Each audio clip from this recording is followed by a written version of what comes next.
It's been a long time since movies were shown at this one-time drive-in theater along Route 28 in Yarmouth. The town bought the 22-acre parcel of land in 1985 for recreational purposes. The latest plan is to create a riverside park and a connecting boardwalk to Seagull Beach. The drive-in site utilization committee was formed in April 2015. They've recommended a phased development approach, with the first phase including a Riverwalk Park and boardwalk. But some residents, including Brian Coble, president of the Gateway Isles Association, are raising concerns about the potential environmental impacts of the boardwalk. The first reaction was, once we saw the bid that had gone out for a feasibility study on the committee's concept, was how on earth did developing the drive-in site become developing the drive-in site as well as the entire Parkers River Marsh all the way down to Seagull Beach? His interest is in preserving the natural beauty of Parkers River Marsh. It's just a natural regional treasure.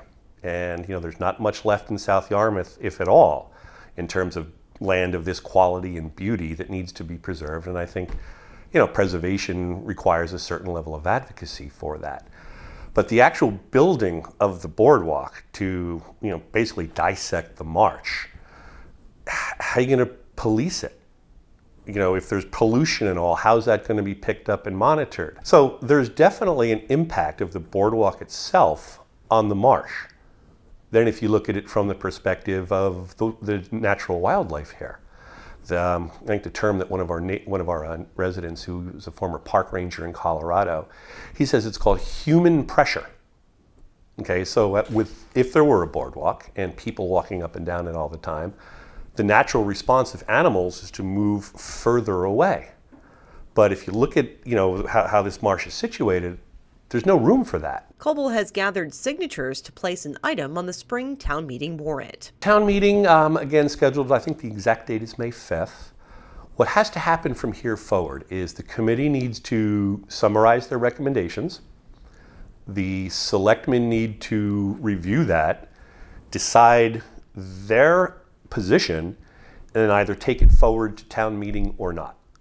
So there's a few steps left to go.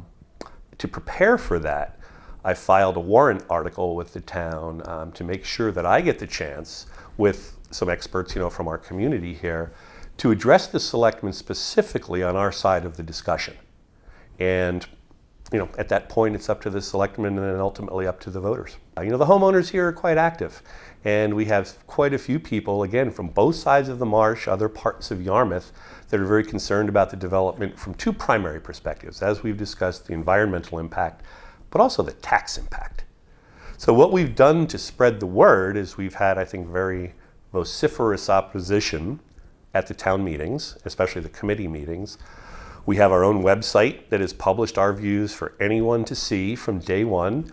We've gone old school with some hanging signs out at the pedestals entering Gateway Isles, a sign that I keep on the river all summer long. We're grassroots. We're just homeowners. We're not a big organization. You can learn more about the proposed project at the town's website, yarmouth.ma.us. Springtown meeting is May 5th.